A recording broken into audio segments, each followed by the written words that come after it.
2006, I wrote a book saying that the Republican Party was not your father's Republican Party and that these people were going off the rails.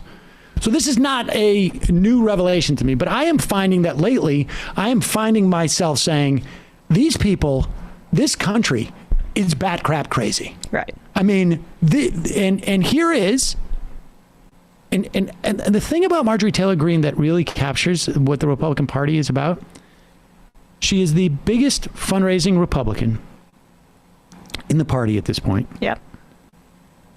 She sits on no committees. No committees. She has no power. She can do no legislation. She is probably, arguably,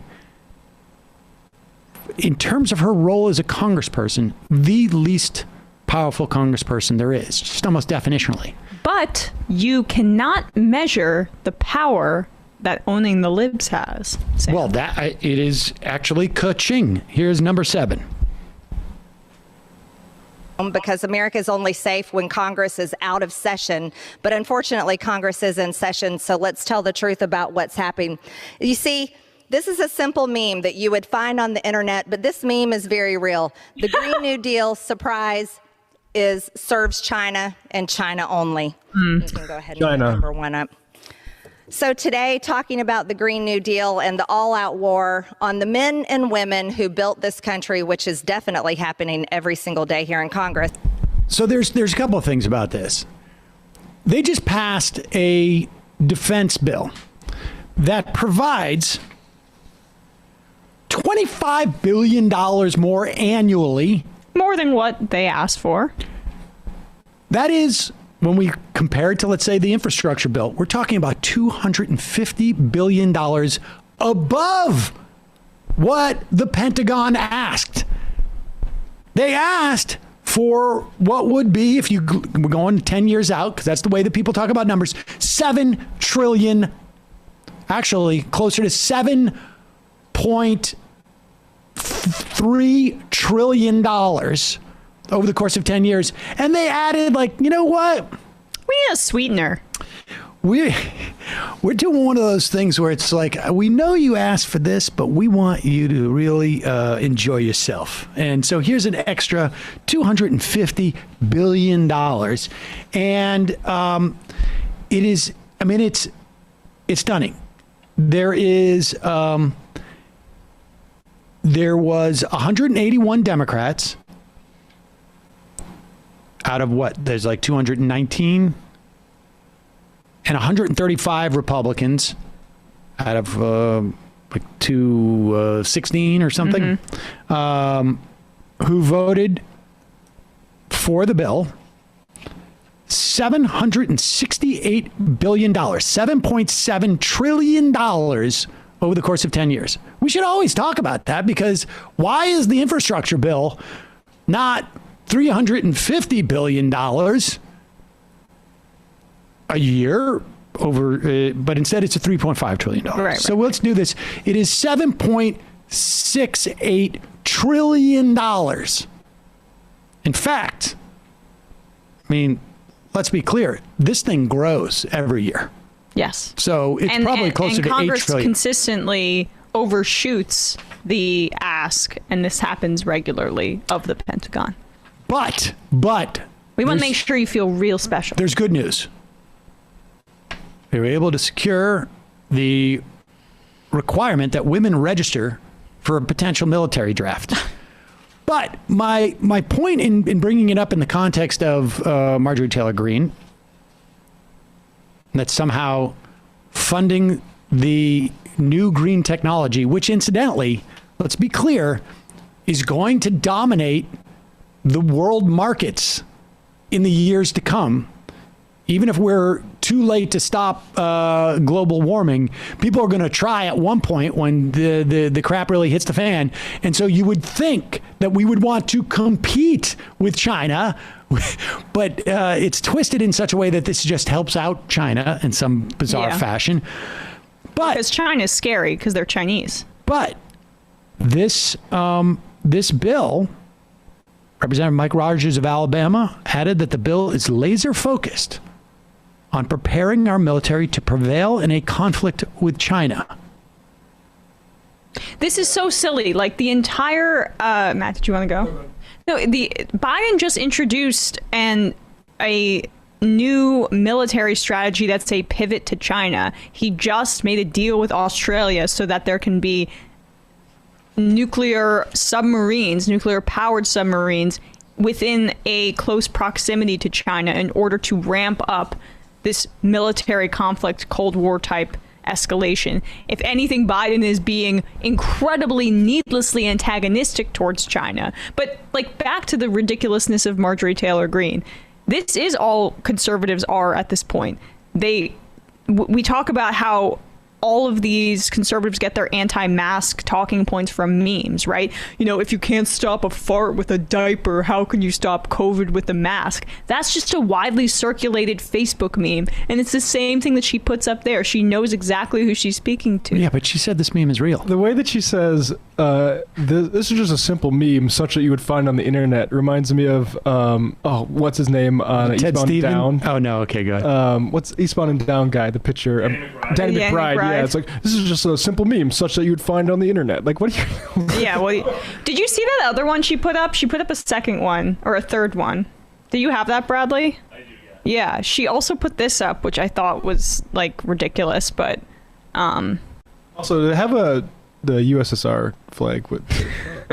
Oh, that's a good one. Yeah, that's what really strikes fear into the heart of China. Right. Samus Thanos. This is just a thing. But honestly, this China, it is amazing to me how and how much ground has been chewed up by neoconservatives. I've told this story before, but Janine Garofalo and I, in 2004, had Gary Hart on the program. And there was a commission set up in I think it was the early spring of 2001 to talk about the primary threats to U.S. security. And it was Gary Hart, and I can't remember the other former senator who chaired it.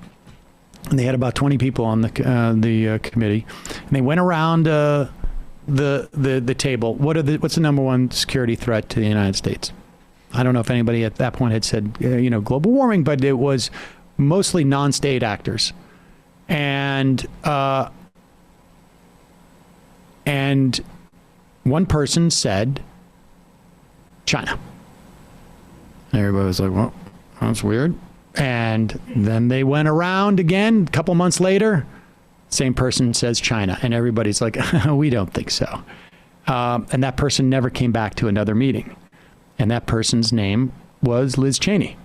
And this has been a neoconservative project, I am quite convinced, since the early 90s when with the fall of the Soviet Union. Yep. And that I'm not convinced that Iraq wasn't in some way a way for these neocons. I mean, there's so ancillary benefits that they may have had, Halliburton and whatnot, but a way to basically control the spigot so that China did not have access to this fuel to fuel their economy and to perhaps, and we are just, they have been in a, what appears to be a long-term project to get into a Cold War with China. Enthusiastically aided and abetted by Joe Biden at this moment.